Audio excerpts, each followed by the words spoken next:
Welcome to my channel. This is Magic Storytime Audiobooks, where stories come alive. Don't forget to like, comment, and subscribe to join the adventure. Chapter 36 I Learned That I Am Not a Man. It was a Saturday morning, very early in April, when I climbed the mail coach to return to my home for the summer, for so the university year is divided in Scotland. The sky was bright, with great fleecy clouds sailing over it, from which now and then fell a shower in large drops. The wind was keen, and I had to wrap myself well in my cloak, but my heart was light and full of the pleasure of ended and successful labor, of home-going, and the signs which sun and sky gave that the summer was at hand. 5 months had gone by since I last left home, and it had seemed such an age to Davy that he burst out crying when he saw me. My father received me with a certain still tenderness which seemed to grow upon him.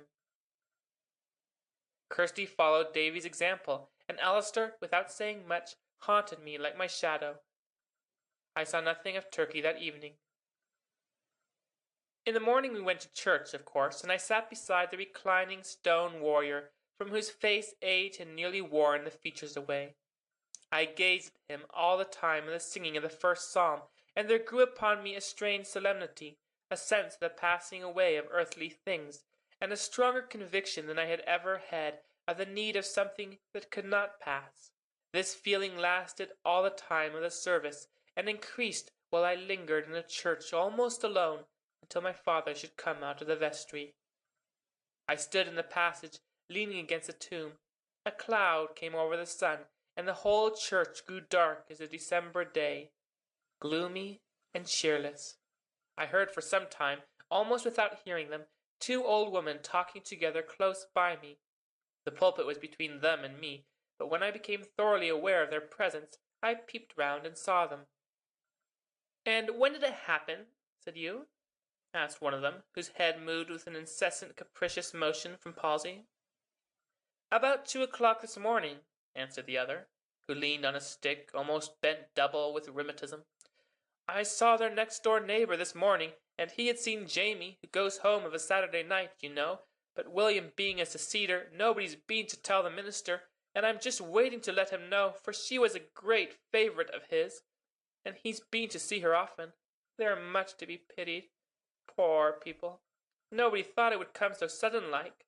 When I saw her mother last, there was no such notion in her head." Before I could ask of whom they were talking, my father came up the aisle from the vestry, and stopped to speak to the old woman. "Elsie Duff's gone, poor thing," said the rheumatic one. I grew stupid. What followed I have forgotten. A sound was in my ears, and my body seemed to believe it, though my soul could not comprehend it. When I came to myself, I was alone in the church. They had gone away without seeing me. I was standing beside the monument, leaning on the carved crusader. The sun was again shining, and the old church was full of light. But the sunshine had changed to me, and I felt very mournful. I should see the sweet face, hear the lovely voice, no more in this world.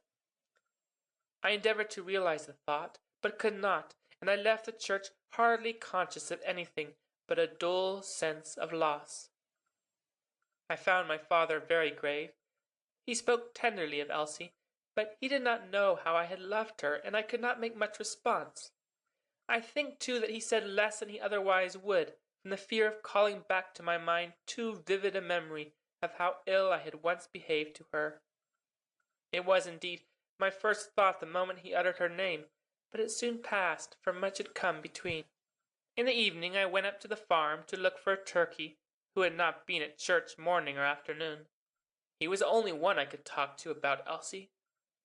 I found him in one of the cow-houses, bedding the cows. His back was towards me when I entered. "Turkey," I said. He looked round with a slow mechanical motion, as if with a conscious effort of the will. His face was so white and wore such a look of loss that it almost terrified me, like the presence of something awful. I stood speechless. He looked at me for a moment, and then came slowly up to me and laid his hand on my shoulder. "Ranald," he said, "we were to have been married next year."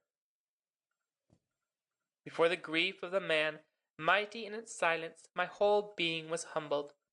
I knew my love was not so great as his. It grew in my eyes a pale and feeble thing, and I felt worthless in the presence of her dead, whom alive I had loved with peaceful gladness. Elsie belonged to Turkey, and he had lost her, and his heart was breaking. I threw my arms around him and wept for him, not for myself. It was thus I ceased to be a boy. Here, therefore, my story ends. Before I returned to the university, Turkey had enlisted and left the place. My father's half-prophecy concerning him is now fulfilled. He is a general. I will not tell his name. For some reason or other he has taken his mother's, and by that he is well known. I have never seen him or heard from him since he left my father's service, but I am confident that if ever we meet, it will be as old and true. Thank you so much for watching. If you enjoyed the story, don't forget to hit like and leave a comment. And of course, subscribe to Magic Storytime Audiobooks for more magical adventures.